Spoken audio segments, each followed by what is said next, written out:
Je vais m'exprimer en français puisque le public est pratiquement francophone. Cette soirée est dédiée à la mémoire de Zichron Bracha, ma belle-mère, Sultana Bat Haya Gabizon. Et nous associons aussi à ce souvenir celui de M. David Ben Esther, qui est le beau-père de Patrick Atia, donc le père de Mme Danielle Atia. Je remercie en priorité le Rav Edric qui a bien voulu s'associer à nous et je lui donne immédiatement la parole. Il le prendra en hébreu ou en français comme il le souhaite parce que je crois il préfère peut-être à sa convenance en tout cas présenter la soirée. Je pourrais le faire aussi en hébreu, mais j'ai quelques attachements avec notre langue matrimoniale toute récente, non pas ancienne, bien entendu, et j'espère retrouver l'usage de la parole comme Moshe Rabbeinu, Hayek Vat Pe ou Vat Lashon. C'est ce que je suis aussi au niveau de l'hébreu. On a voulu consacrer le thème suivant ce soir que je vais essayer de développer rapidement avec vous concernant Eliyahu Navi, puisque c'est la tradition Motzai Shabbat d'évoquer son souvenir chez Zkuto Yeren Alenu. Amen. Shavua Tov ou Mazal Tov. Je m'excuse, je ne peux pas parler en français. אז אני אדבר משהו קצר בעברית. לכבוד ידידי וראי הרב יעקב גץ'. רבי יהודה הלוי בספר הכוזרי אומר, זה אני יכול לתרגם אילג'י, אומר שאת המהפכה, לרבולוציון, מהפכה הגדולה של עם ישראל לא עשו הצעירים. הם היו זקנים. משה ואהרון. משה היה בן 80, אהרון בן 83 שנה. אבל מי שעושה מהפכה זה טוב בשביל צעירים, גיל 20, 25, 30. הוא שינה את העולם בגיל 80 משה רבנו. אז אומר רבי יהודה הלוי בספר הכוזרי שהזקנים האלה יש להם שם. קוראים להם הזקנים האלוהיים. Les anciens. הזקן האלוהי. Les théologiens.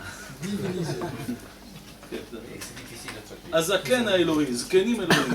המהפכה שלנו זו מהפכה של רוח. ולמה אני אומר את זה? כי רבנים עולים לארץ מצרפת. בצרפת הם היו צעירים, היה להם כבוד, ויש פחד, מה הפחד? פחד של המרגלים. המרגלים אמרו, מה יהיה איתנו בארץ ישראל? כך כתוב בזוהר הקדוש. המרגלים אמרו, מה יהיה איתנו בארץ ישראל? אולי נשאר בגלות, במדבר, פה יש לנו כבוד. בארץ ישראל יחליפו את המנהיגות. לא, הרבנים עולים מצרפת לארץ ישראל. ועכשיו השאלה אם הציבור יודע לכבד את זה, ולדעת שרב זקן, מחילה הרב צעיר, שהזקנים עושים את המהפכות. מה שעשו בצרפת זה הקדמה, מנה ראשונה.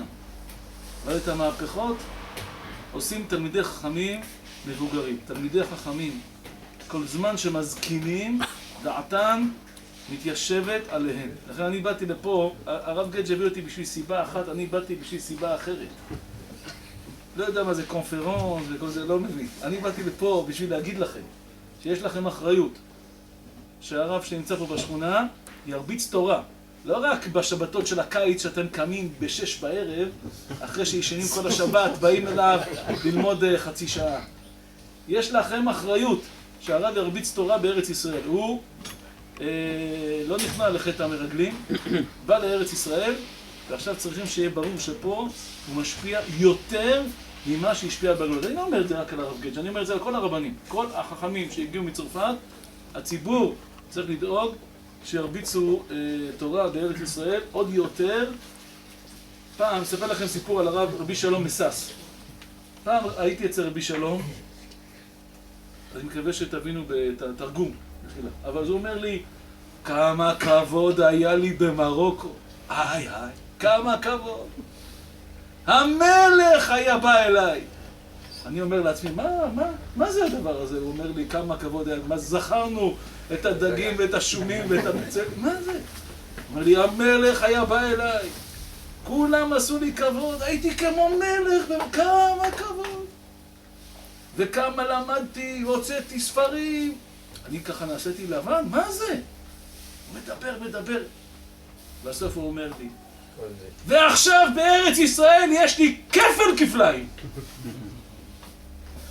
אחרי שגמר לספר כמה היה טוב, ורבי שלום עלה לארץ ישראל, בן כמה היה כשעלה לארץ ישראל? בן 74.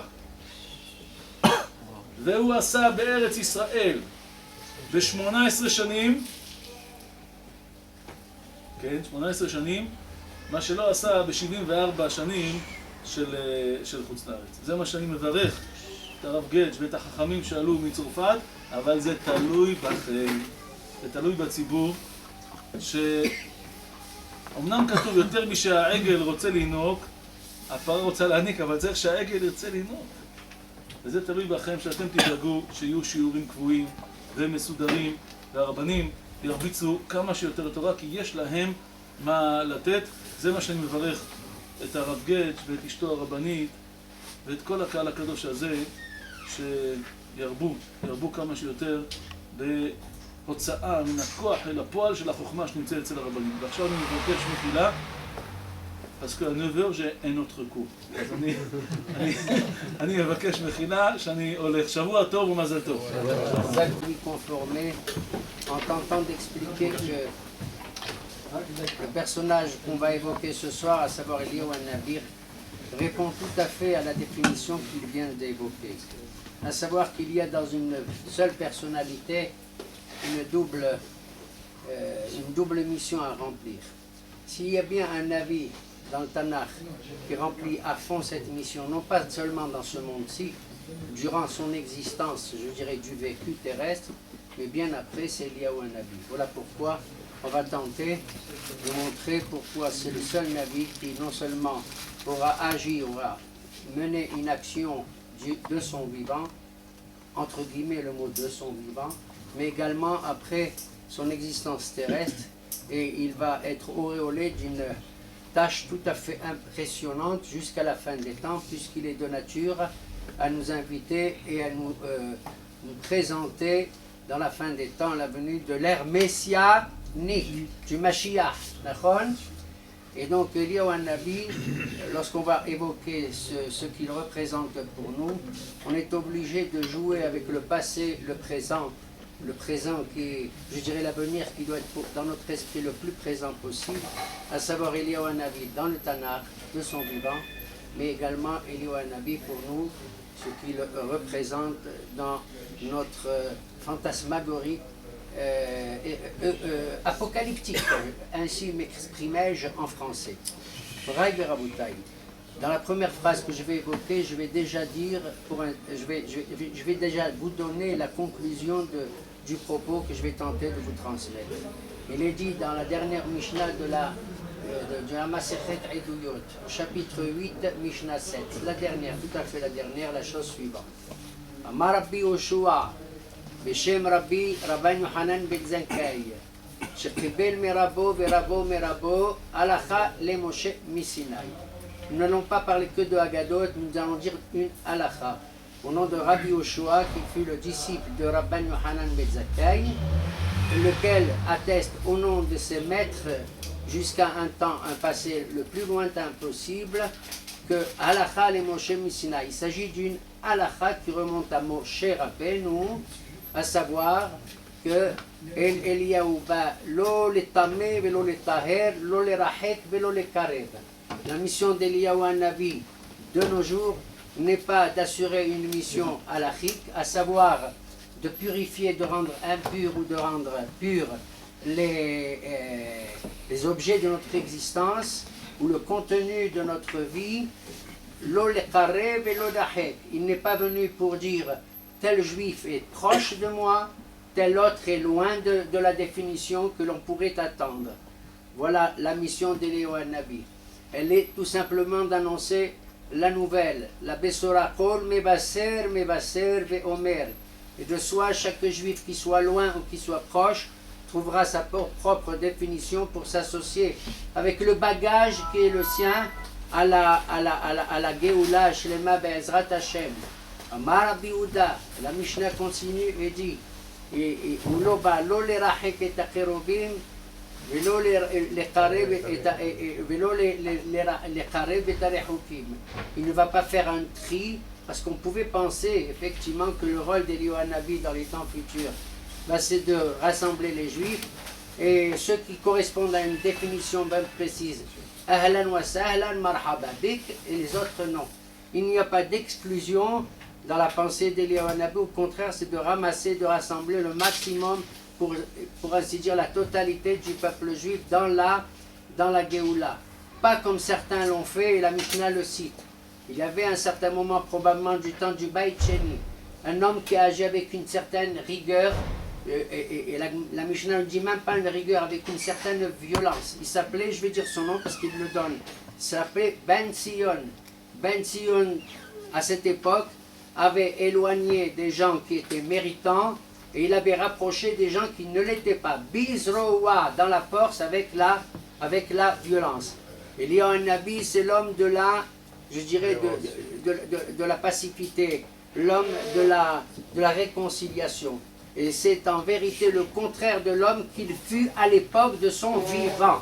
Voilà pourquoi tout être humain a en lui à la fois deux sortes de Yetzarim, une volonté effectivement, soit de prendre le parti de la Torah en tant que Torah pure éternelle, le parti de Hakadosh Baruch Hu, ou alors le parti de Am Israël.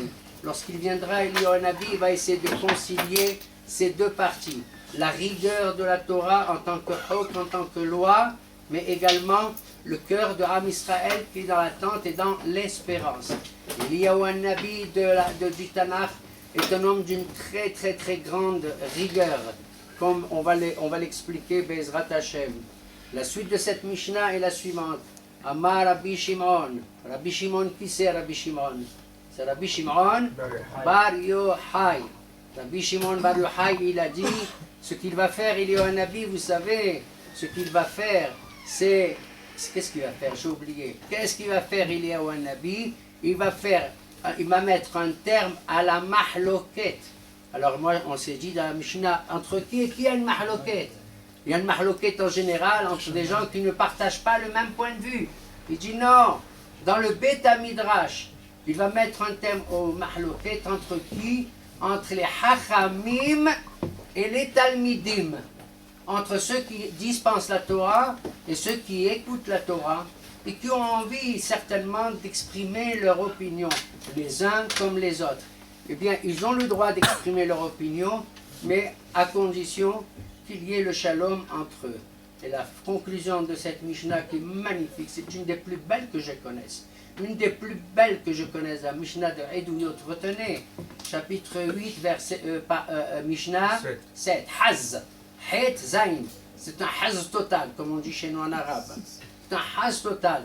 Wa hachamim, omrim, et les sages viennent conclure, sans s'opposer à l'opinion de Rabbi Shimon Bar Yochai, dit In Eliyahu ba ela lehavi shalom ba'olam shneimar hine anochi sholeach lachem et Eliyah Hazach Baruch An-Nabi lifnei bo yom Hashem Agadol ve'hanora. Alors on a remarqué, c'est la conclusion de tous les Nevi'im. Qui c'est qui a dit ça? C'est le prophète Malachi. La dernière parole et dernier mot d'un Nabi, donc la conclusion de la prophétie, c'est Malachi. Il n'a écrit que 3 chapitres, mais ils sont puissants, merveilleux, comme tous les autres d'ailleurs, bien entendu. Mais le sien est très condensé. Il dit, juste avant ça, il dit la chose suivante, il dit Zichru Torat Moshe Abdi Asher Diber Hashem Elohim Bechoreb Latet Lachem Chokim Umishpatim. Souvenez-vous de la loi de Moshe Rabbeinu qui, dans le Sinaï, dans le Horeb, nous a donné les lois et les statuts et les missions que nous devons accomplir. Et juste après, on voit qu'il y a une analogie entre deux personnages. Et ça, c'est fondamental. C'est dans la bouche du Nabi Malachi. Malachi, c'est le messager. D'ailleurs, le début du chapitre 3 de Malachi, il dit une chose comme ça. Il dit, Ani sholeach Malachi, j'envoie mon messager. Moi, j'ai cru que c'était Malachi, lui, le prophète. Il dit pas du tout. Chaque juif, il peut être un malach, un malachi. Il pense à qui Eliyahu un nabi. Vous regardez le chapitre 3 de Malachi, vous verrez que ça correspond à Eliyahu un nabi. Mamash. Il fait une analogie entre Moshe Rabbeinu et qui Eliyahu un nabi. Pour mettre en relief une opposition entre la mission de Moshe Rabbeinu et celle d'Eliyahu un nabi. Je vous le disais tout à l'heure. Moshe Rabbeinu, c'est la Torah, c'est le Horeb. C'est Yikuba Din et Tahar, que la loi s'impose, parce que c'est ma mission, c'est celle que Dieu m'a confiée, moi je ne voulais pas du tout. On l'a vu, d'accord? On l'a vu dans la paracha de Shemot, on l'a vu encore aujourd'hui. Moshe Rabbeinu ne voulait pas accepter une mission, elle lui paraissait très très dure. C'est pas évident, pas du tout évident. Il est allé, il a vu, Vayera Ela Malach Hashem, l'ange de Dieu s'est manifesté à lui, Bellabat Esh, dans un embrasement de feu. Vayar Kisar Lirot, il est venu, il a vu que Hachem a vu qu'il s'approchait pour voir Al Tikrab Halom. Et là-bas il est dit Bellabat Esh, la gematria de Bellabat Esh c'est 434. Et 434 c'est la valeur numérique de deux choses. C'est 314 plus combien? Plus 120. 314 c'est Shin Daletud, c'est-à-dire c'est l'ange qui est dans le ciel et qui attend de descendre aussi, c'est le même tête, on l'appelle comme ça. Vous connaissez son nom, hein? L'ange même tête, celui qui assure le gouvernement divin là-haut dans le ciel, plus 120, ça fait 434, et 120 c'est Eliyahu Hanabi. Il y a toujours une volonté, une aspiration en haut, dans notre Neshama supérieur, de ne pas vouloir rester toujours là-haut, mais de concrétiser ce qu'Hachem a voulu dans la création vis-à-vis des hommes. Et c'est là mamash, toute l'espérance qu'on a dans Eliyahu. Pourquoi il a choisi cet homme? Pourquoi il a choisi plutôt, on a choisi nos Hachamim Eliyahu Nabi plus que Ishaïa, que Yermia, que qui d'autre? Il y a eu des Nébéim. Pourquoi lui? Le Nabi Hoshea, il atteste. Vous voyez des prophètes qui parlent de ce prophète, Eliyahu Nabi. Le Nabi Hoshea, le prophète Hoshea dit, où est-ce qu'il dit? Dans le chapitre 12, verset 17, il dit comme ça, il parle de Yaakov Abinu là-bas. Il dit Yaakov Abinu à Ibrahim s'est sauvé, il est allé à Aram pour accomplir et donner naissance à Am Israël là-bas dans le Galout, dans l'exil. Il a dit Be'isha Abad ou Be'isha Shamar. Il a travaillé pour une femme, et il a eu une autre femme, Shamar, il l'a conservée, Nachon. Il s'agit de qui? De Léa et de Rachel. On sait d'après nos maîtres du Sod que Léa et Rachel c'est deux mondes différents, tout à fait. Alma de Ikassia ou Alma de Galia, c'est Léa et Rachel. Le monde caché, le monde invisible et le monde visible. C'est la double dualité, c'est la dualité de notre existence. Même dans les femmes qu'il a eues. Et juste après Hoshea, là-bas au chapitre 12, il dit comme ça. Ubenabi He'ela et Israël. Ubenabi Mishmar. Un prophète, il l'a envoyé pour faire monter Israël de l'Égypte. Et un nabi, il l'a conservé, Mishmar, pour la fin des temps. Qui sait, disent nos médecins, Nabi He'ela Ze Moshe Rabbeinu, ou Benabi Mishmar Ze Eliyahu Hanabi, c'est lui. Alors on a affaire à un personnage, Eliyahu Hanabi, qui va être auréolé, qui va être distingué, qui va être nommé sans qu'il le veuille. Et c'est ça le problème. Souvent on est investi d'une mission sans qu'on le veuille, parce qu'on ne sait pas qu'on correspond à ce qu'Hachem attend de nous. Et c'est ce que Hachem attend de nous. Il a choisi Eliyahu Hanabi alors que ce n'est pas la personnalité qu'il fallait pour nous sauver, nous annoncer le Mashiach. Il a voulu que ce soit le Nabi de la violence, du feu, le Nabi du bruit, le Nabi qui justement, Akadosh Baruch Hu lui a dit Eliyahu Hanabi, il lui a dit toi tu vas t'occuper de Am Israël. Moshe Rabbeinu est tranquille, il s'occupe de la Torah. Il y a la Torah et il y a Am Israël. Or il se fait que lorsque je suis investi d'une mission, j'ai toujours le cœur en face.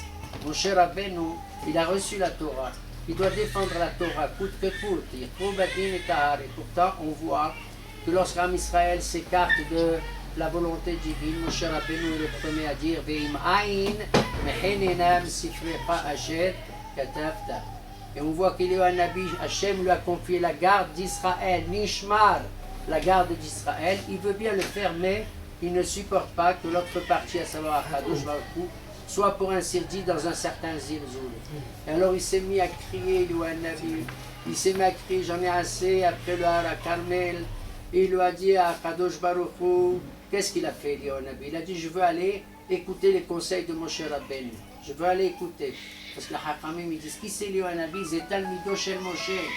Il a dit, je veux aller. Qu'est-ce qu'il a fait? Alors qu'il avait décrété la disette, le manque de pluie, le manque de pluie. Hay Hashem Yital ou Matar lui-même, il était surpris par le manque de nourriture. Et il s'endort. Et le malach lui dit, lève-toi Eliyahu, lève-toi. Non, je vais m'endormir. J'ai fini ma mission. Prends mon âme, je ne veux plus continuer ma mission, je ne veux plus la continuer. Lève-toi et mange cette rougat retzapi, ce petit gâteau cuit au feu. Au feu, au feu. Et il le mange, il se rendort, il dit lève-toi. Avec cette nourriture, il a réussi à marcher pendant 40 jours et 40 nuits. Et lui, il va où? Est-ce que c'est pas le conduit?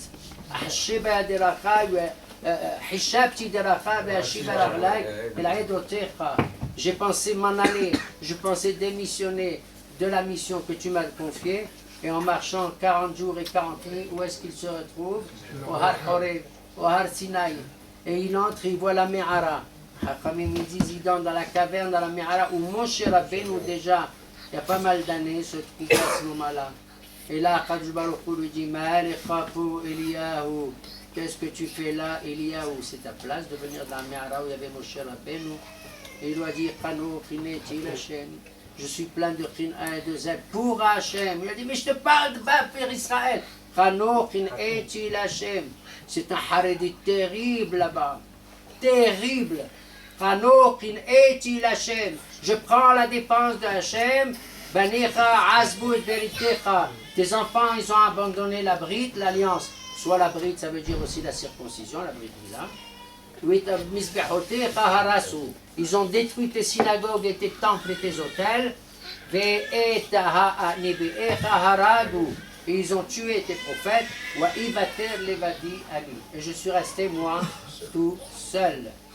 Alors, Akadosh Baruch Hu dit, oh, il faut que je lui donne la leçon à Eliyahu Hanavi. Alors, à ce moment-là, il y a un vent qui passe, il y a un rouah, un vent violent qui passe, et la Torah là-bas elle dit, c'est dans le livre de Melachim, Aleph à la fin, et là-bas il y a eu un vent rouah, Mefareh Karim Shabir Selaim, un vent qui déracine les montagnes et qui casse les rochers. Velo Beruah Hashem, Dieu n'est pas dans le vent violent. À Hakach, il y a eu quoi? Un ra'ash, un tremblement de terre, un bruit assourdissant. L'eau Berach Hashem, Dieu n'est pas dans le bruit assourdissant. Qu'est-ce qu'il y a eu? Il y a eu Se'ara, non, Esh.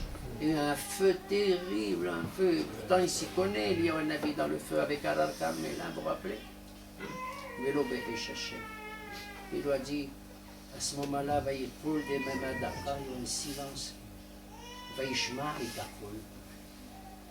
Être capable d'entendre le silence. La voix du silence. Eliyahu Hanavi, il entend ça. Et après quoi? Il a eu peur, va y aller, tête panav, il cache son visage. Avec quoi il cache son visage, Eliyahu Hanavi? Avec sa cape, avec sa tunique de poil. Vous vous rendez compte, qui c'est Eliyahu Hanavi? Toi tu te dis, il arrive avec sa cravate et son costume. Il nous a mis sur la tête tout à l'heure les rabbins de France, le rabbin, vous avez entendu? Il croyait qu'on a... Mais c'est normal qu'on vienne avec une cravate et un costume. Comment tu veux qu'on vienne? Pour nous, c'est la manière de respecter le kahal. Et surtout d'être à l'heure. Surtout pendant les mariages. Au moins ça, on apporte. Il avait une aderet se'ar. Il avait une tunique de poil. Vous vous rendez compte? On n'a jamais mentionné les habits d'un habit. On n'a jamais mentionné. Mais là, tu vois, Eliyahu Hanavi, il apparaît devant toi avec sa tunique de poil, et il avait les se'ar, il avait les cheveux très très longs. Un personnage hors du commun. Il ne correspond pas à la norme, étant donné qu'on mentionne l'habit qu'il portait et son apparence. D'abord, était-il Cohen? S'il est Cohen, il doit se couper les cheveux au moins une fois par mois. Le Cohen Gadol doit se couper les cheveux une fois toutes les semaines, le vendredi avant Shabbat. Et un Cohen normal tous les mois. Et lui, il arrive comme ça avec les séhar et tout et tout. Mais d'où il arrive? D'ailleurs, il y a un prophète qui dit que comment on reconnaît un prophète particulier hors du commun, et ce prophète, c'est le Nabi Zecharia. Le prophète Zecharia au chapitre 13, verset 4, il dit, on a pris les prophètes, on les frappe, on ne les laisse pas parler. Il décrit une situation terrible, où les gens ne sont pas en train d'écouter la voix d'Hachem. Et il dit, il y a un homme qui portait une aderet séhar, c'est à ça qu'on reconnaît le prophète. Et ici, à qui il pense? Il pense encore à qui? Il y a un Nabi. Zecharia et Malachi, ils ont vécu à peu près au même moment. Il dit aderet séhar là-bas. Il dit. Alors, Eliyahu Nabi, il est dans sa me'ara, il cache son visage avec la aderet parce qu'il a peur. Il a peur, Eliyahu Nabi, vous vous rendez compte avec tout ce qu'il a fait. Il a peur de qui? De Akadosh Baruch Hu. Mais il se redresse encore. Et Hachem lui dit, Ma'al Chapo Eliyahu. Qu'est-ce que tu fais là, Eliyahu? Qu'est-ce que tu fais là? Ça suffit d'être dans la Me'ara. J'ai déjà reçu Moshe Rabbeinu ici. Et là-bas, je vais donner les Yud Gimel Midot de la Halacha, mais je vais donner aussi Yud Gimel Midot de Rahamim. Hashem, Il Rahum, Hanoun, Irei Chapayim, Rab Chesed Ve'emet. C'est le Chesed la Alafim. Je lui ai dit ça. Et je vais donner la mission de Midot, mais toi tu dois les appliquer maintenant. Ma'alechapo. Chano chinechi l'Hashem. Azbu balecha dveritecha. Ve'it mizbahotecha harasu. Ve'it nebiecha haragu. Ve'ivater ani lebadi. Je suis resté seul. Il me répète exactement la même chose. Alors à ce moment-là, je vais dit, tu n'as pas compris la leçon. Tu n'as pas compris. Tu n'as pas compris. Je vais vous expliquer, Rabota, dans un tout petit moment, ce que veut dire ce passage-là. Je lui dis maintenant tu t'en vas, Léon. Vous vous rendez compte, nous on l'attend.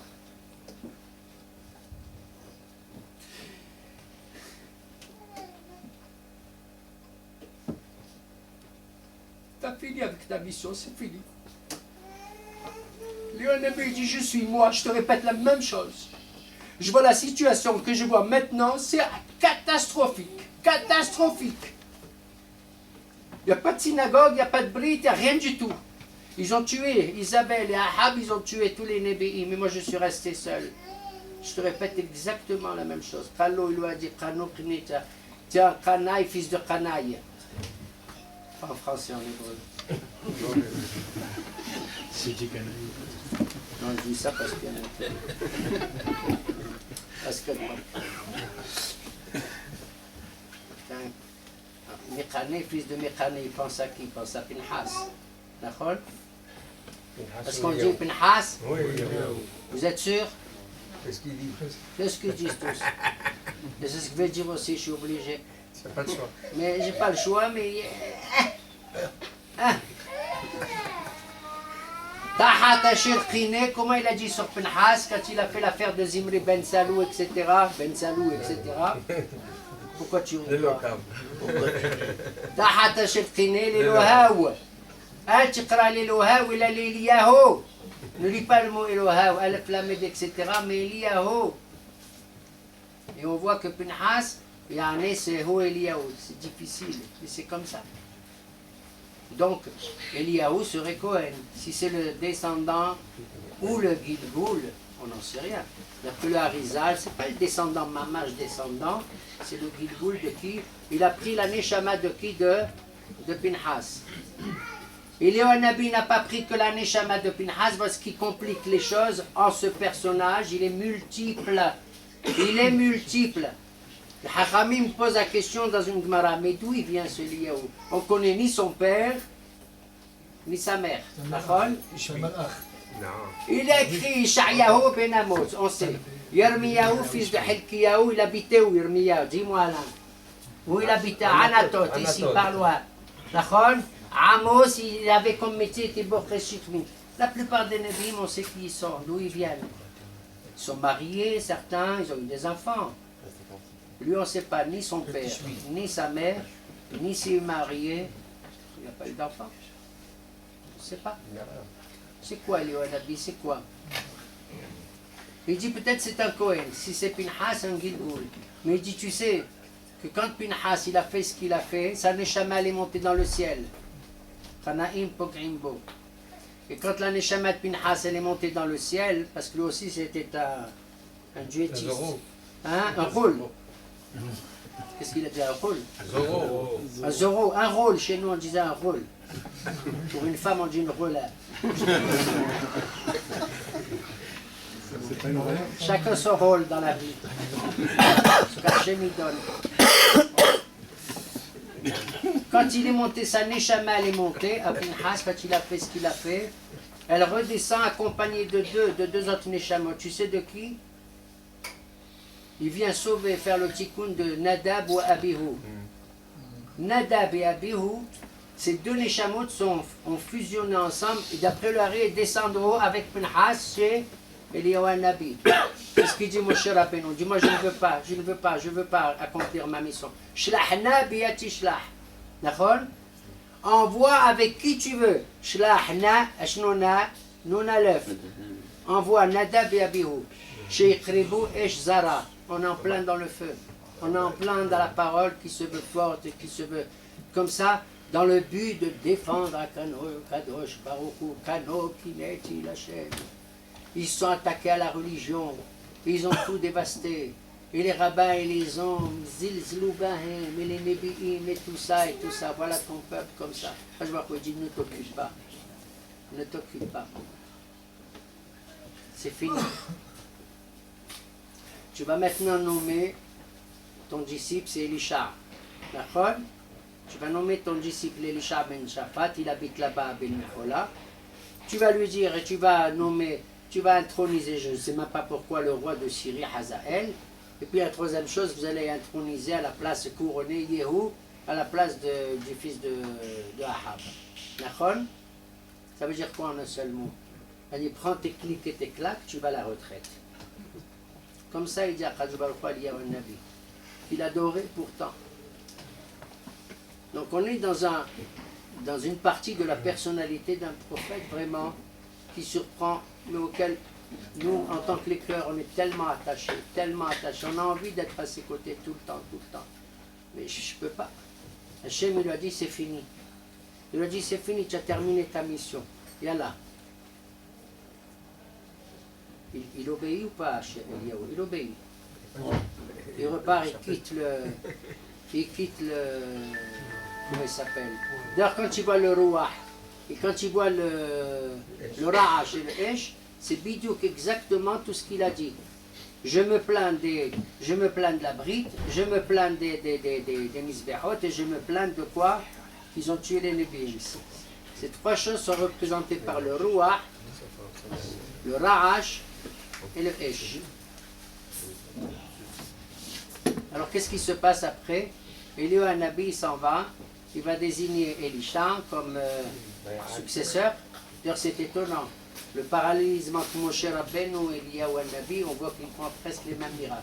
Moshe ouvre la mer rouge, Eliyahu Nabi qu'est-ce qu'il ouvre? Le Yarden, on verra. La nourriture, on a vu 40 jours, 40 nuits, il va au Horeb, il ressuscite des vivants, des morts, et l'enfant, etc. Il y a beaucoup de... Là-bas, le Midrash, il montre 24 correspondances entre Moshe Rabbeinu et Eliyahu Nabi, même si chacun il a une mission différente. Un il est dans le ciel, c'est Moshe Rabbeinu, il défend le ciel, et l'autre il doit défendre le peuple. Mais ils ne font pas. Ils ne font pas. C'est extraordinaire. C'est extraordinaire.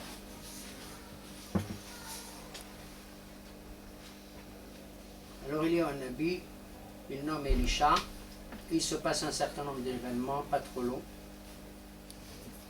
Et puis après, il a compris le message. Il a accompagné d'Elisha, son disciple. Et regardez, remarquez, quand Moshe et son disciple, comment il s'appelle le disciple de Moshe Rabbeinu? Yehoshua. Yeho, d'accord? Yehoshua. Et comment il s'appelle le disciple d'Eliyahu? El Yisha. Bidouk pareil. La seule différence, c'est un c'est Yehu, l'autre c'est Ed Nachon. Et c'est exactement pareil, cette correspondance aussi. Et alors, ils marchent ensemble. Eliyahu Hanavi ne dit rien à son disciple. Ils sont dans la région, ils arrivent dans la région de Gilgal. Et là, à ce moment-là, Eliyahu Hanavi dit à Elisha, Lazé, je t'en supplie, reste ici, moi je dois partir à Bethel. Elisha dit, Abadan, c'est pas possible, je ne te laisserai pas seul. Et ils vont à Bethel. Et là-bas à Bethel, en catimini, il y a une Léhaka, un groupe de Nébilim, une cinquantaine à peu près, qui viennent parler à Elisha en cachette. Tu sais, Kadosh Baruch Hu, il va prendre Me'al Roshcha, il va prendre de sur ta tête Eliyahu Hanavi. Il leur dit, chut, je sais, Eheshou. Elisha sait qu'Eliyahu Hanavi va le quitter. Il le sait. Ils ne savent pas comment encore, mais il sait qu'il va le quitter, mais d'une manière incroyable. Comme il est venu, il va partir. On ne sait pas d'où il rentre dans l'histoire. Eliyahu Hanavi rentre dans le Tanakh, on ne sait pas comment. On ne sait même pas s'il est accrédité, s'il a le mandat de Akadosh Baruch Hu pour faire tout ce qu'il fait. Mais il rentre dans l'histoire. Dans l'anonymat de l'histoire, de son propre personnage, d'une famille qu'on ignore. Il rentre comme ça dans l'histoire. Il va sortir comme ça de l'histoire. Il va s'échapper comme ça de l'histoire. C'est un personnage qui nous échappe, et de son vivant, mais maintenant il ne va pas nous échapper. On va l'attraper. On va l'attraper. Ils arrivent à Bethel, les Nébiim, les prophètes, là, ils disent, tu sais, d'où ils ont su, d'où ils savent. Parce qu'ils ont senti que, tu sais, quand il y a des Nébiim, toutes leurs prophéties, une grande partie de leur néboua, de leur force, elles viennent d'Eliyahu Hanavi.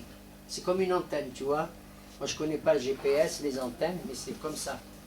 Eliyahu Hanavi, c'est une antenne qui diffuse les guilous de Hachem, oui, comme des ondes, sur les autres Nébiim. Qu'est-ce qu'ils ont senti? Une perte.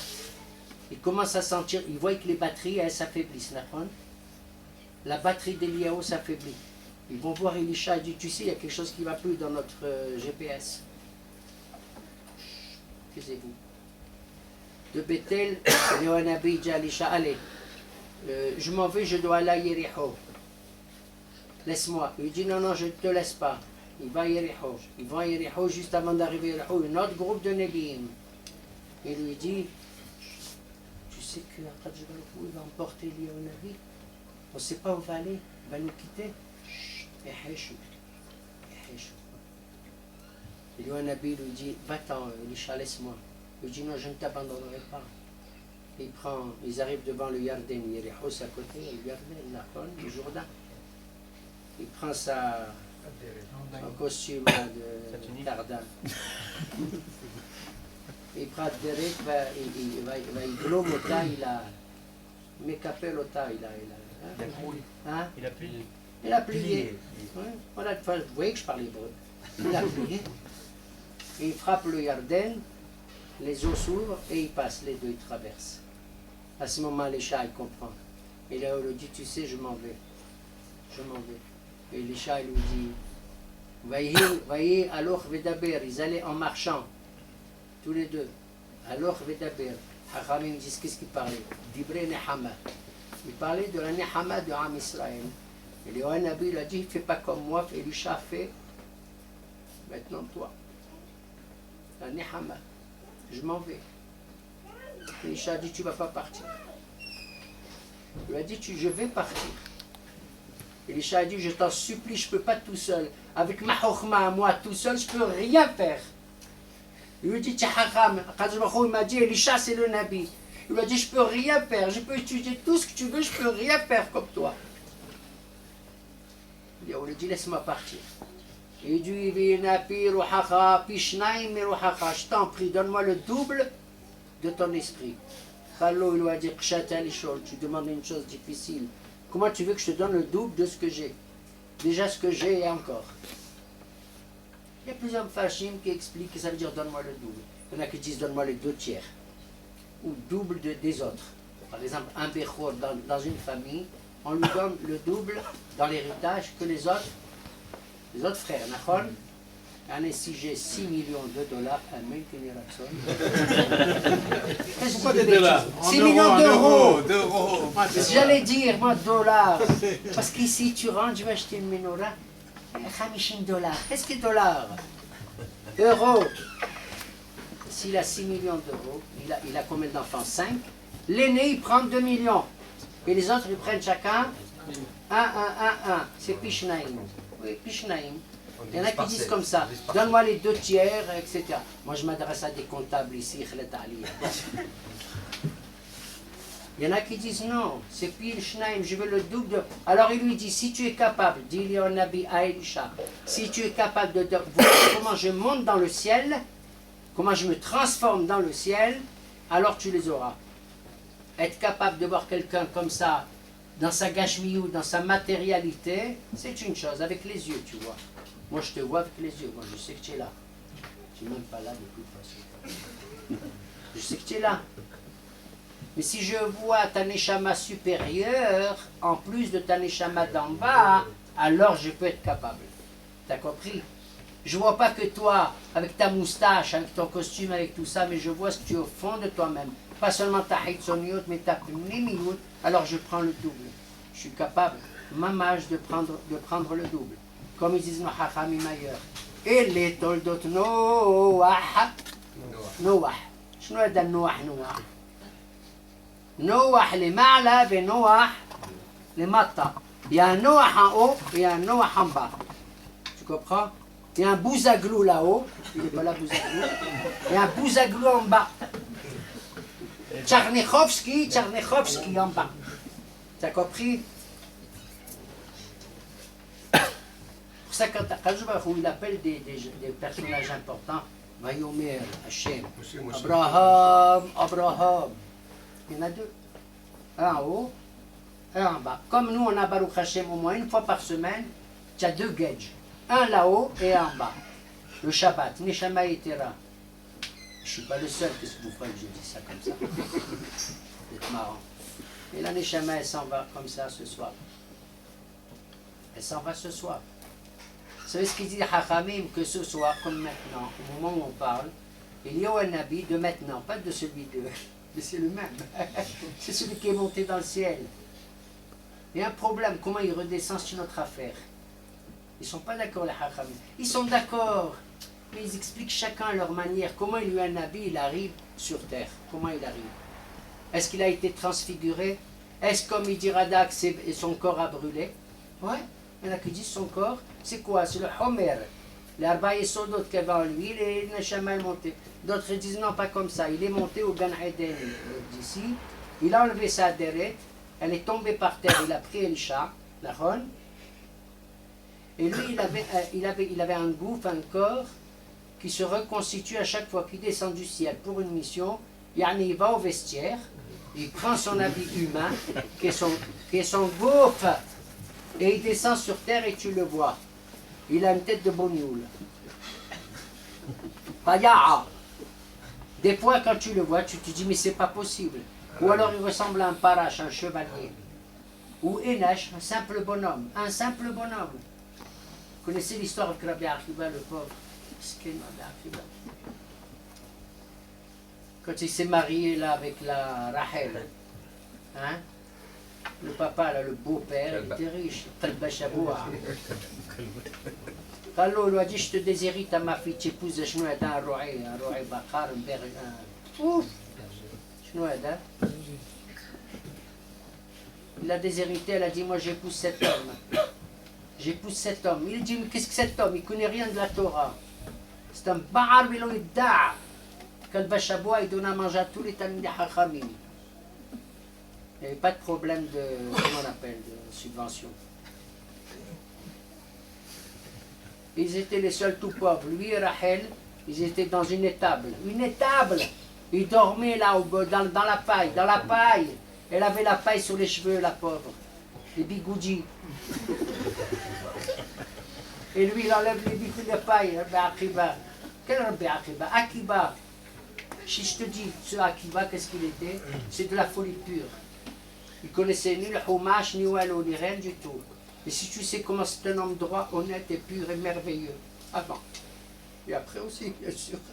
Il faut te dire que même avant, c'était un Hiloni. Akiba était un Hiloni.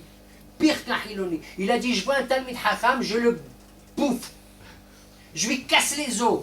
Pas comme un chien qui casse les os pour les manger, mais comme un hamar. Je ne supportais pas les rabbins. Il y avait deux poids. Haroun, tu vois Akiba avant, tu te sauves. Tu te sauves. En plus, il était kéréah, le pauvre. Il était chauve. Comme Elisha, le disciple d'Élie Nabi, il était chauve. L'autre, il était poilu, et regarde, il a un disciple chauve. Quand Elisha il quitte Élie Nabi, il monte dans la montagne à Bethel, il y a des enfants qui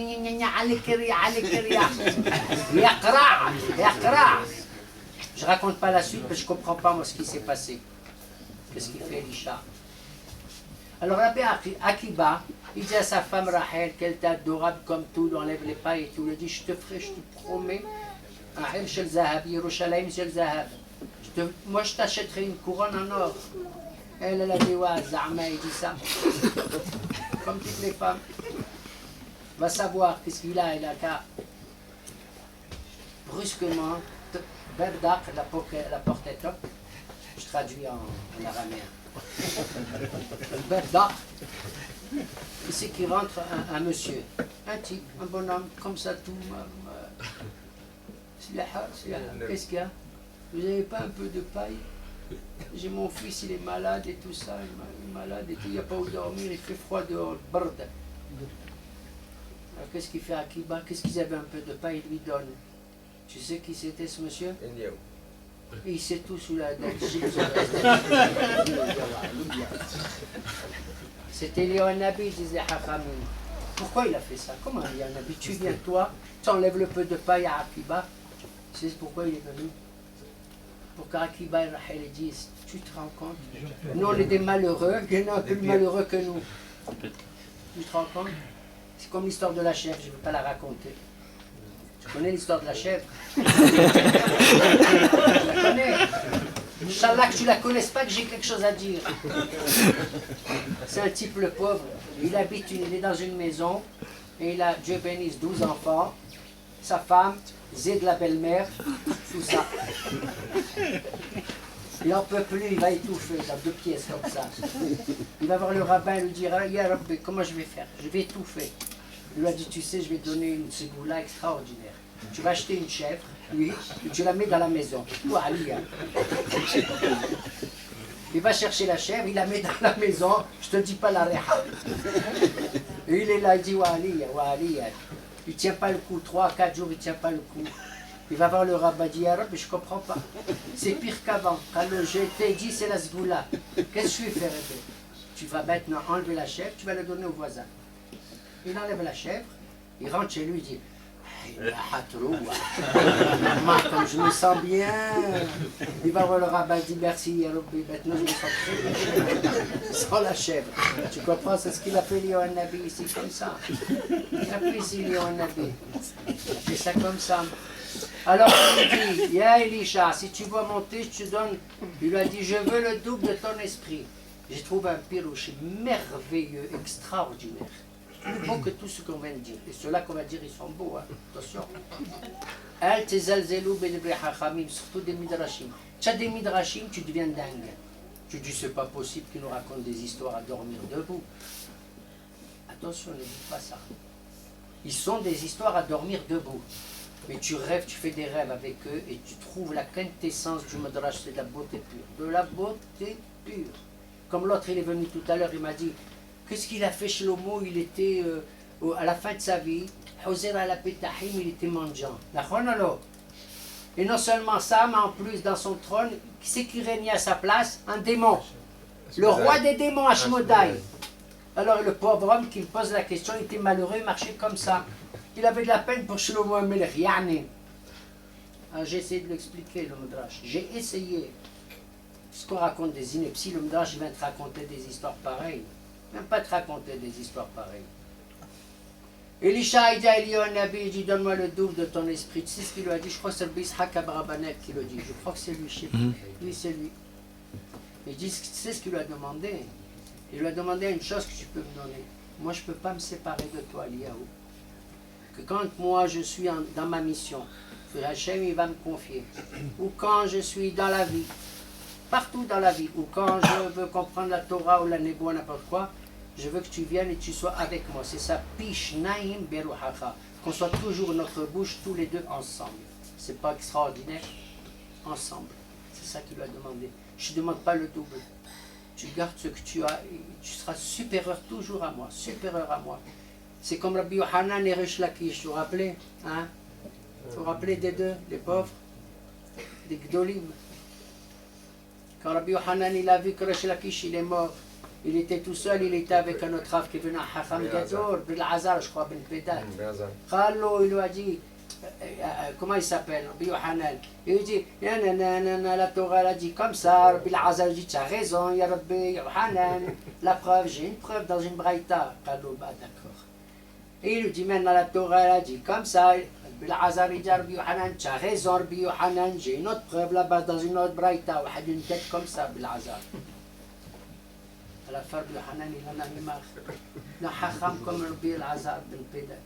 Alors, j'en ai marre de toi. Alors, qu'est-ce que tu as? Il lui a dit, j'avais Resh Lakish, mon beau-frère. Il lui a donné sa sœur. Il a dit, j'avais Resh Lakish. Tu sais pas qui c'était? Lui aussi, c'était un Hiloni avant. Resh Lakish. Quel Hiloni? Un brigand. Resh Lakish. Non, c'était... Resh Lakish. Oui, Nachon, c'est la traduction. Alors, tu sais, quand moi je disais un mot, qu'est-ce qu'il faisait Resh Lakish? Le contraire. Pas le contraire. Il donnait ça à la... Et il y avait des joutes, il y avait de Melhamash et le Torah et tout et tout. Alors il avait trouvé tuer personne. Il était comme ça, il a crié le bon Dieu. Oh, Habrota, Obituta. J'ai plus Resh Lakish, je vais mourir. Comment il s'appelle? Elisha, il a dit comme ça, Elio Nabi. Je me suis attaché à toi. Ou tu viens, ou...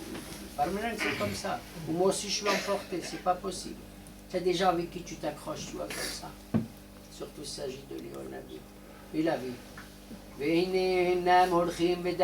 étaient en train de parler ensemble. Ou, après avoir traversé le Yarden, alors, il parlait de la Nehama.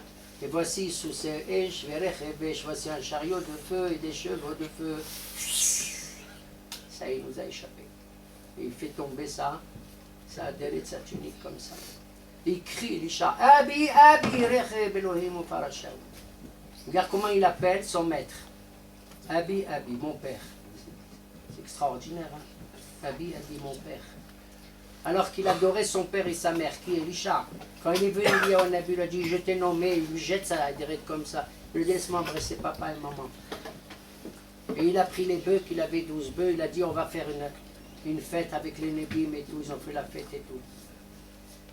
Et maintenant il appelle Elio Anabi, mon père, Lechem, Farashav, il est parti. Les Nébim qui l'ont dit tout à l'heure, il est retourné. Qu'est-ce qu'il a fait, Elisha? Il a pris la dérette de la tunique d'Elio Anabi, et il remarche comme ça, il est devant le Yarden à nouveau. Qu'est-ce qu'il fait? Il veut pour frapper le Yarden pour qu'il s'ouvre, il ne s'ouvre pas. Et il crie, Aïe Elohé Eliao, où est le Dieu d'Eliao? C'est rare qu'on appelle comme ça. Hein? Qui c'est Elohé? Abraham, Elohé Isaac, Elohé Jacob. Nachon? Et là il crie Elohé Eliao. Et le Jourdain il s'ouvre, il traverse. Les Nébim qui sont là disent, dis donc, où est-ce qu'il est parti? Il est passé? Il est parti. Il est parti, on l'a vu, il doit être quelque part, dans la montagne, dans la vallée, tout. Il leur a dit, ne cherchez pas. Il doit être là-bas, il faut qu'on le cherche, il faut qu'on le cherche. De là, ça prend que quoi, ils n'ont rien vu. Eux, ils n'ont rien vu. Ils pensent qu'il s'est égaré quelque part dans la nature. Et ils supplient Elisha d'aller le chercher. Il leur dit, non, non, ils vont pendant 3 jours, ils cherchent partout, ils ne trouvent pas. Où il est, Yohanavi, d'après vous? Vous savez où il est? Il est allé chez Moshe Rabbeinu. Quand il traverse le Jourdain à Yericho, devant quoi il se trouve? Devant Arnego. Il est devant le mont Nebo.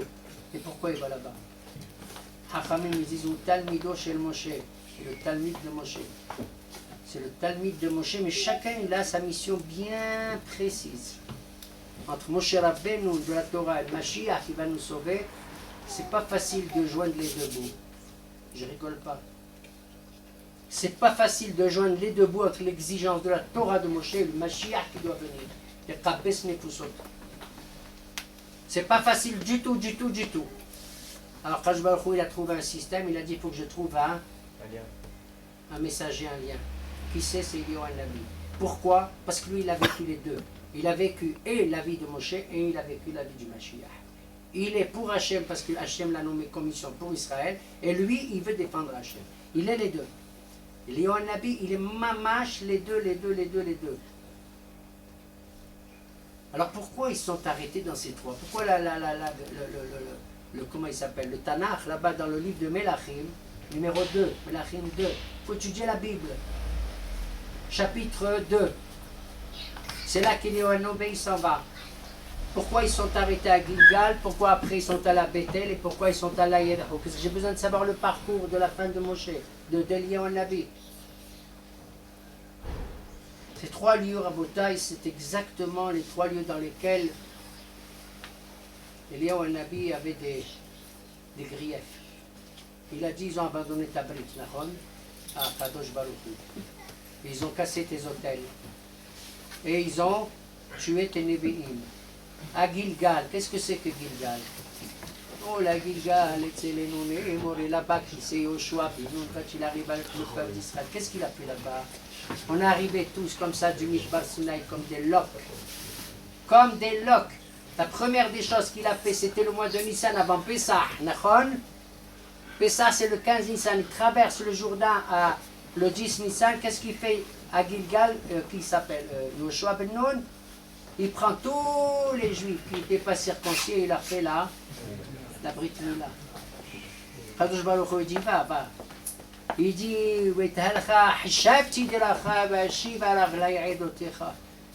Elisha, il voit, on est dans Gilgal. Je te jure qu'ils ont le flair, les deux.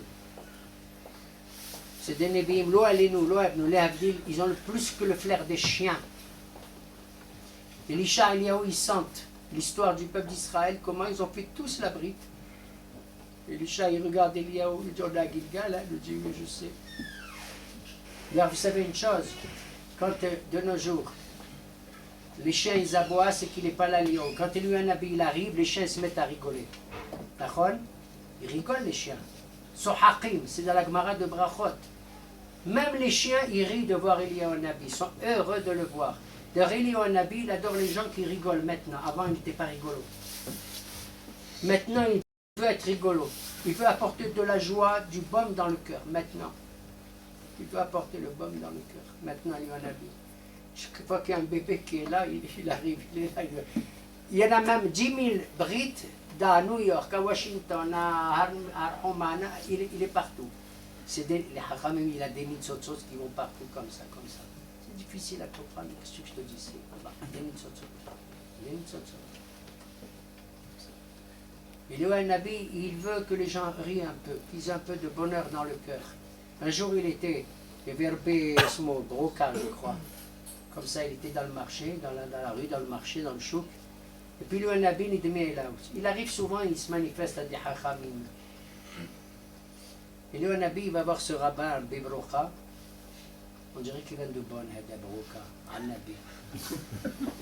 J'ai un copain, il s'appelait Braka, mais Broca en Ashkenaz, il s'appelle Broca.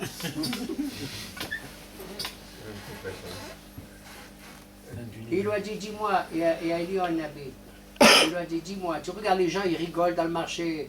بلافيفون نشتري شيكل وحياتي اسكت برك شويه هذا بدا il te marche sur les pieds tout ça tu vois les beaux fruits qu'il y avait là-bas, tu as vu un peu les pastèques qu'il y a, tu as vu un peu le khayr, le bonheur, tout ce qu'il y avait dans le marché là-bas, tout ça. Il lui dit, dis-moi Eliyahu Nabi, dans tous ces gens rigolos qu'on voit ici là comme ça, enfin rigolos, ils ont l'air de est-ce qu'il y en a parmi eux qui sont, ils ont le olam là-bas? Alors regarde ces deux-là. Ils voient les deux pitres. Deux hommes, ils font les pitres. Ils dansent, ils sont, on dirait des nanars. Ça vous fait pas rire, vous, les nanars? Parce qu'il y en a parmi vous des nanars. Il voit que, il dit ces deux-là, ça c'est sûr, les autres probablement, mais ces deux-là, ils ont le olam haba. Il lui a dit pourquoi? Alors il est allé Bibroka les interroger, il a dit qu'est-ce que vous faites? Qu'est-ce que vous faites dans la vie? Il a dit nous, on voit deux types, ils sont tristes les gens, on vient leur raconter des histoires. Et ils rigolent, ils oublient leurs soucis, ils oublient leurs malheurs. Alors il se tourne vers, il dit c'est ça les types qui ont le olam haba, ceux-là ils ont le olam haba. Oui, comme ça. Le Nabi, le chien, il fait rire, il fait sourire maintenant. La preuve, quand il était là-bas, quand Akash a fait Makat Bechorot, Lo Yehiratz Kelev, les chonos. Les chats, ils se mettaient pas à boire. Alors écoute-moi, Elisha, en secret, je ne te dis pas, on est passé par Gilgal. Akash a dit, regarde Gilgal. Ils ont senti la brite. Qui a eu il y a combien de temps? Il y a 1000 ans. Gilgal. Et tu me dis, toi, Azbou Belitra, je me dis, j'ai compris le message. Après, ils vont à Bethel. À Bethel, ils voient ce qui s'est passé, Chouïa ou Chouïa. Il s'en est passé des choses à Bethel. C'est vrai, comme il a dit le Nabi, ils ont cassé des hôtels. Il y a eu des hôtels avec le Yor, avec Bam, avec Hada Wada. Il a dit, rappelle-toi, ils ont senti le Mizbeah, que qui l'a fait, Abraham Abinu l'a fait Mizbeah ici. Jacob Abinu, comme à Bethel. Et fais ton vœu là-bas et tout, Bethel, Bethel, Bethel. Hein? Il a Vayatseb, Maseva, etc. Il a dit, tu as vu? Et ça continuera aussi comme ça. Voilà, tu dis toi Azbou. Et quand il arrive à Yericho, de Bethel à Yericho, qu'est-ce qui se passe? Qu'est-ce qu'il a dit au Nabi? Il a dit, ils ont tué tous tes prophètes, je suis resté le seul. Qu'est-ce qu'il voit arriver? Elisha, il devient fou. Il voit arriver, rien du tout, 50 prophètes ensemble, ils arrivent. Et Hachamim, ils disent, dans chaque village d'Israël, il y avait 50 nébim au minimum. Pourquoi tu dis, va tel les badis? Ah, il y en a qui prennent à dépendre de l'Anabi, ils disent parce que ils ne savaient pas et tout, parce que. Bon. Voilà pourquoi ils arrivent à Yericho, qui est à Temarim, il y a les Nébikim là-bas et tout. Donc tu vois, tu as dit ça, ça et ça et ça et ça. Il a compris le message. Il a dit, il faut que je monte dans le ciel, ça c'est fini. Prends ma vie, prends. Je n'ai pas le seul à avoir dit ça. Kadosh Baruch Hu a dit, maintenant que tu as compris le message, aura c'est que sur ta tête, sur ta vie, il y a où je t'adore. Un type comme toi qui était dans le rouah, dans le ra'ash et dans le esh et tout comme ça. Tu avais le cœur tellement pur, tellement droit. Tu n'as pas fait ça parce que tu voulais te manifester ou te montrer. On ne sait même pas qui tu es, d'où tu viens. Il y en a, ils disent Tikunhas. C'est vrai? C'est peut-être vrai. Il y en a, ils disent que tu viens de la tribu de Gad. La tribu de Gad. Pourquoi? Parce qu'il est allé là-bas. Et Elia ou à Giladi. Qu'est-ce que c'est Giladi? Gilad, ça se trouve dans la tribu de Gad, de l'autre côté du Jourdain. D'ailleurs, quand Yaakov Abinu fait la bracha des enfants, dans la paracha d'Oahi, qu'est-ce qu'il dit? Gad, Gidoud, Yigudenu, Vehu Yagod, Aqib. Qu'est-ce que Aqib? Aqibeta de Mshiha. Ils disent qu'il y a un nabi, il est de la tribu de Gad. Il y en a un autre rabbin, il vient, je crois que c'est Ben Hora, il dit non, il est de Benyamin. Et ils se disputent les rabbins. Comment on va faire? Tekou. Ils ont dit Tekou. Un prophète, il n'a pas le droit de venir se mêler de l'halakha, vous savez, comme l'Obashamaïm et toute l'histoire. Mais il a le droit en tant que hacham de dire son avis, vous êtes d'accord? Je ne viens pas en tant que prophète, mais en tant que hacham. C'est ça, Tekou. C'est ça. Ou alors, en tant que prophète, si un type il a menti, il a caché l'argent ici, comme dans Baba Msia, et l'autre il a dit c'est pas vrai, l'autre dit c'est vrai, en tant que prophète, le Nabi il peut dire Eliyahu, moi je sais que c'est caché là-bas, je comprends, mais c'est pas de la halakha, il ne vient pas ajouter de la halakha, il ne vient pas du tout, il ne vient pas ajouter de la halakha. Alors, qu'est-ce que j'étais en train de dire? Il y a plusieurs rabbins qui se disputent pour savoir d'où il venait. Voilà, les rabbins disent alors il est d'où? Il est Cohen de Pinhas. Il est de là, pourquoi on dit qu'il est Cohen? Parce qu'un jour il y a un rabbin, il s'appelle Rabbi Elbo. Il est en train de discuter avec Elohim Nabi sur un halakha, de machin, il discutait. Et puis il s'est rendu compte, il lui a donné la réponse. Et puis le rabbin Elbo, il dit, mais Eliyahu, quoi? Mais qu'est-ce que tu fais? Tu es dans un cimetière. Et dans un cimetière, tu es Cohen. Donc, d'après ce rabbin, Eliyahu Nabi, il est Cohen. Kalo, il lui a dit, il y a eu plusieurs histoires comme ça, il lui a dit, tu sais, je suis dans un Cohen, mais je suis dans un Bet Achbam, il n'y a que des tzadikim, ou des goyim ou des tzadikim. Les deux, ils sont purs. Lo alenu. Ils n'ont pas de touma. Un, parce qu'ils n'ont pas de redoucha, ils n'ont pas de touma. Et l'autre, parce que c'est des tzadikim, mais pas de touma. Tu sais, quand il est mort, Rabbi Aqil, ben pareil. Quand il est mort le jour de Kippour, c'était un Shabbat en plus.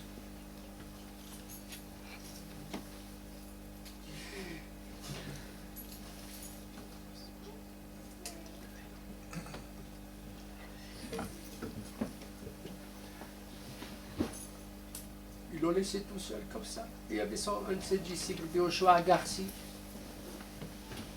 J'étais de Garges les Gonesse.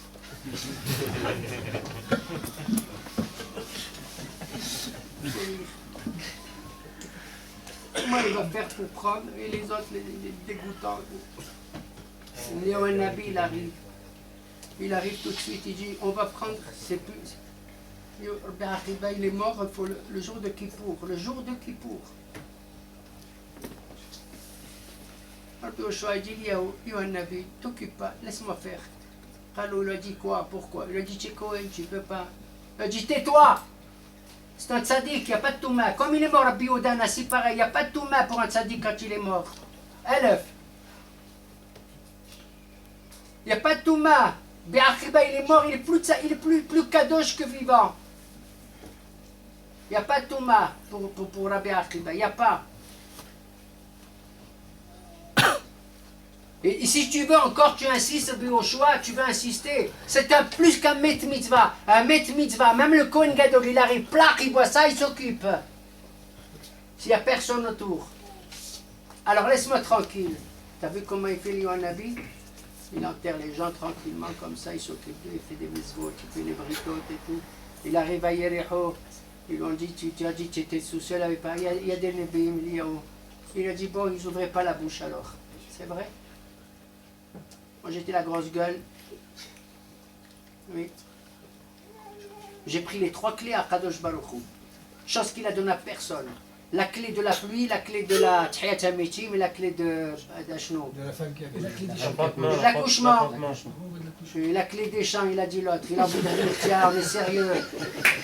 Laissez ce public. C'est hallo ce que tu as dit. Il a pris les 3 clés. Passé à Kadosh Baruch Hu, il s'occupe.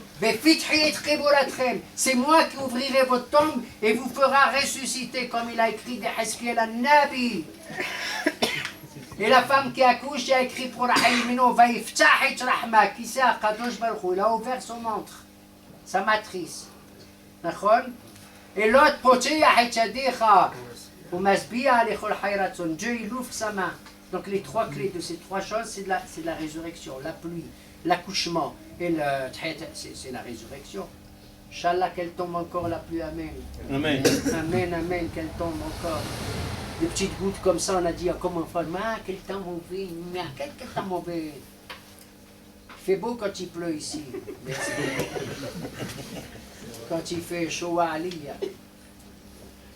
Alors il a pris les 3 clés, Léon Nabi. Il a pris à Kadosh Baruch Hu. C'est un homme qui rentre dans l'histoire. Et Dieu lui dit, mais qu'est-ce que tu fais? Il lui dit, je m'occupe. Tu vois le mot mafteyah, clé. Même, c'est matar, la pluie. P, c'est parnassa. Tchaou, c'est tchiyat hamitim. Et haït, c'est hayya, la femme qui accouche. C'est joli ou ça? Mafteyah, la clé. Mamash la clé. La clé des champs. Qu'est-ce qu'il a dit? Clé des champs. Clé des champs. Clé Kodesh. Moi je suis plus religieux que vous. Clé des champs. Clé Kodesh, on dit ça en Israël. Alors il lui dit, tu vois les Nébim, ils sont là et tout et tout. Ils sont là. Voilà, Azbou Malika. Ni le vent, ni le feu, ni tout. Il est monté comme ça dans le ciel. Et bien Ezrat Hashem, il va redescendre. Il redescend toujours, il s'est manifesté dans Tana de Biliyahu, dans Patchahiliyahu, Amar, dans tout ça, Je peux raconter une dernière histoire, on arrête? On arrête, hein? Dans Tana Biliyahu, que vous venez de situer, il serait un ange. Ah oui, alors justement, exactement, Nachon, on ne sait pas qui il est, Léon Nabi, qu'est-ce qu'il est, Benyamin, il est ça, il est Gad, il est Cohen, il est ceci, il est cela. Devine qui c'est qui va répondre à la question, c'est Léon Nabi lui-même. Il a dit un amar, il descend, yani, vous avez compris le titre? Le prophète Élie porté au nu. Élie porté. Il descend, et il dit au rabbin qui se dispute, c'est Benyamin, il est de Cohen, il est de ça. Taisez-vous. Vous savez d'où je suis moi? Mais Benebaneha chez la Rahel. Ça c'est pas beau. C'est beau ça aussi, non? Il a dit, je suis le descendant des descendants de Rahel Imenu. De Rahel. Il leur a dit ça. Maintenant ils sont mes boulbalino, c'est rien du tout de lui. Et je suis sûr qu'il est venu encore brouiller les cartes. Parce que Yellow Nabi, il est ni Ashkenaz, ni Sfarad. Ni Thémani, ni Marocain. Certainement pas Marocain. Certainement, c'est un tue. Arrête, toi non plus. Et de Constantine. Quand tu le vois, tu dis on dirait qu'il est de Constantine. Je te jure, maman, comme il est hello. Tu veux manger les croquets, les cartes chez nous. Tu vois notre couscous, un couscous, tout ça. Non, c'est pas vrai. Un tune, il le voit, il croit que c'est un tune. Zama. Tu comprends? Un Ashkenaz, il voit le Mashiach, il croit qu'il est, comme il y a un habit, qu'il est de chez lui, qu'il est de chez lui. Il est de tout le monde. Voilà ce que ça veut dire. Il est mamache de tout le monde. Voilà. Alors un jour, je termine par ça, je crois. Hein. Mais le prophète il est monté dans un chariot de feu. Il est monté dans un chariot de feu. Alors les Hachamim essaient de nous expliquer. D'après certains qui vont très loin, ils disent il n'y avait même pas de chariot, ni le feu, ni l'eau. C'est une vision qu'Elisha a eue. Une vision qu'il a eue, une vision. Il avait un chariot de feu et du feu et tous les chevaux de feu. Il a vu Eliaou emporté, mamash. Mais c'est pas en vrai du feu, c'est une vision qu'il a eue comme ça. Mais ce qui est vrai, c'est qu'il est monté, c'est qu'il est allé. Il ne peut pas prolonger loin sur les questions des Hachamim, des Mekoubalim, comment ça s'est passé, comment il redescend du ciel, un jour, voilà. En tout cas, sa mission, il a été rabbin de la Me'ara. Il est un Nabi. Vous savez qu'il était rabbin de la Me'ara pendant 3 ans. À Hebron. Tu m'as appelé? Non.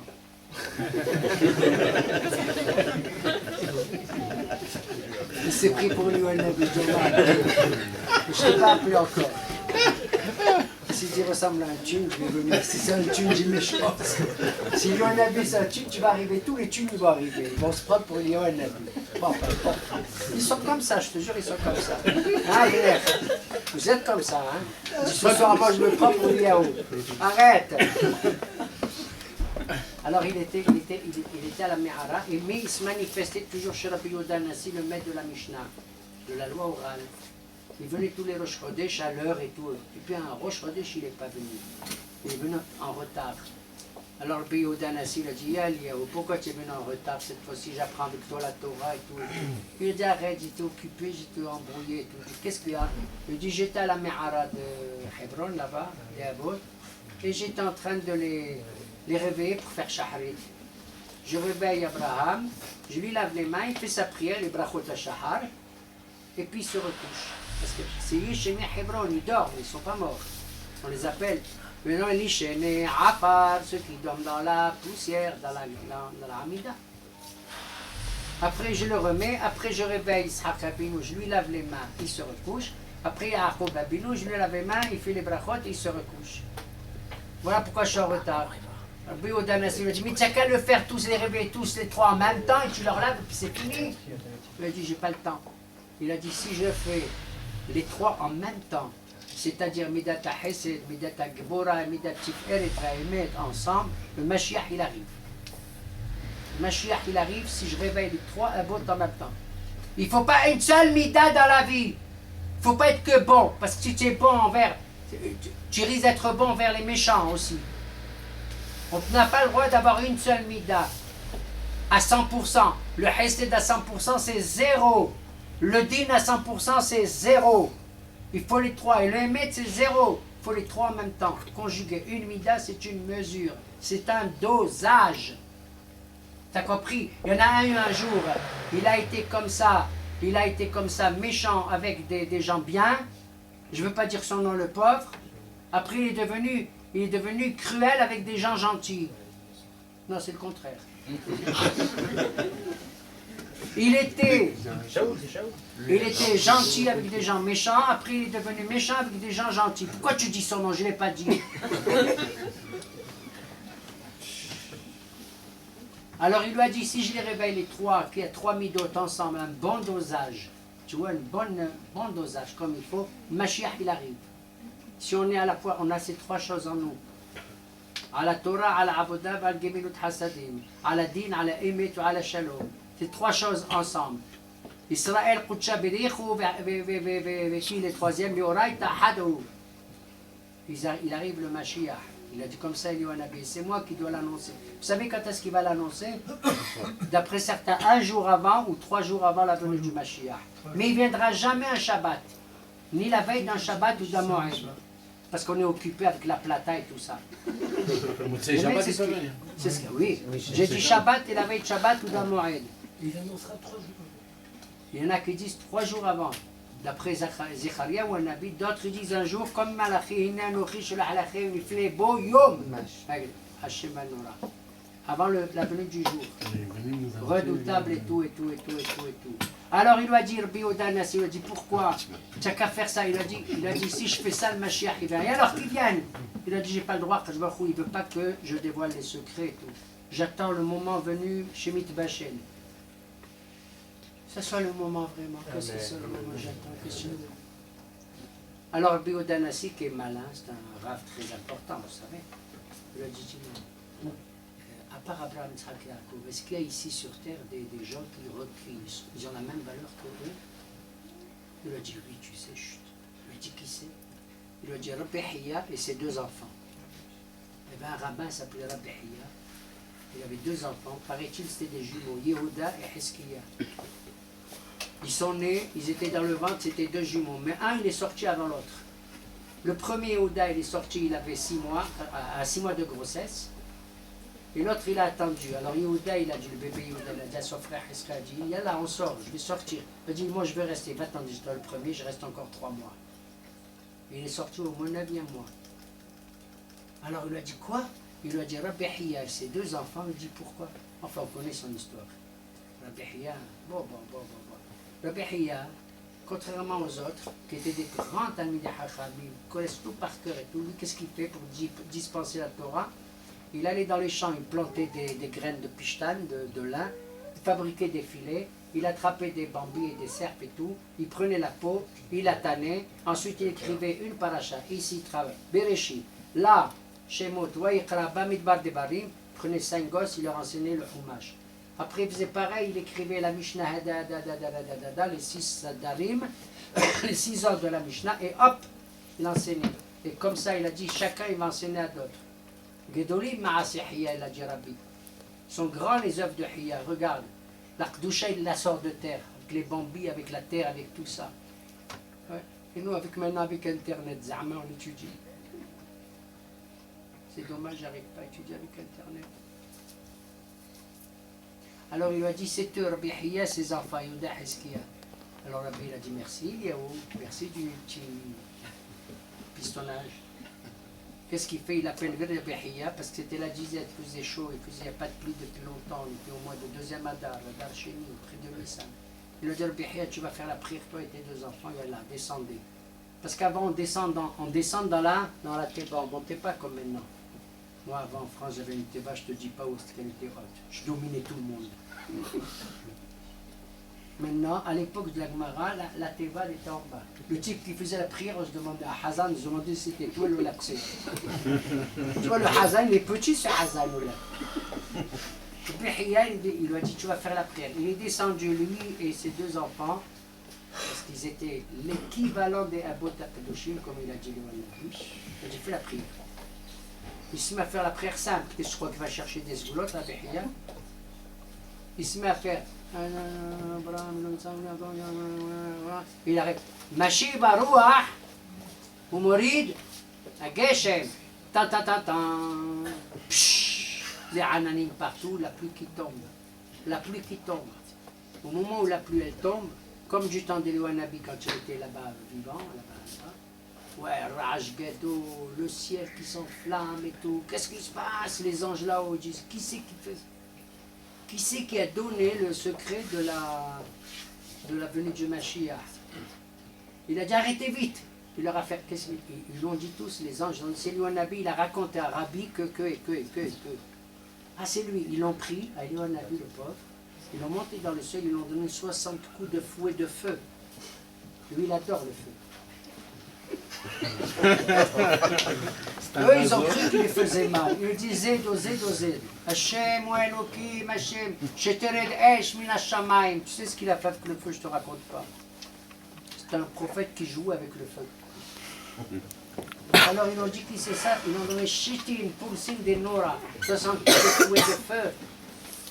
J'arrête. Juste quand ils ont frappé Eliouanabi, en bas le pauvre Hiya et ses enfants, ils n'arrivaient plus à prier. Parce qu'ils allaient continuer.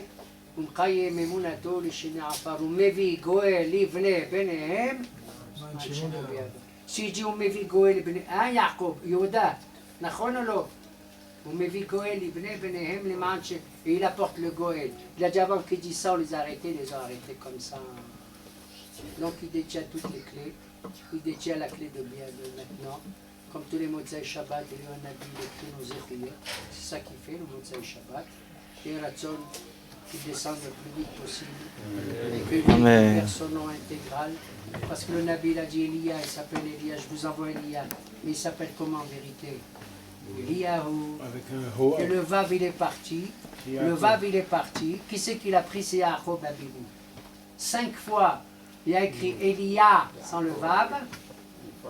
Et 5 fois il a écrit Yaakov avec un Vav. D'où il lui vint ce Vav? Il a piqué à qui? À Eliyahu. Il lui a dit Ora, c'est que je te prends le Vav, je te le rendrai quand tu te manifesteras. Tu annonceras la Géoula au Am Israël. Voilà pourquoi Moshe Rabbeinu l'a dit O'il Moshe Be'er et Torah Azot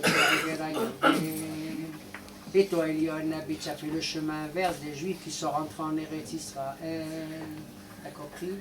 Quand on est rentré avec Yoshua, on est allé au Gilgal, il a pété la Yericho. Nous, pardon, on avait fait Yericho, Bethel et Gilgal. Qu'est-ce qu'il fait le Nabi? Le contraire. Il traverse le Jourdain, chez Moshe Rabbeinu.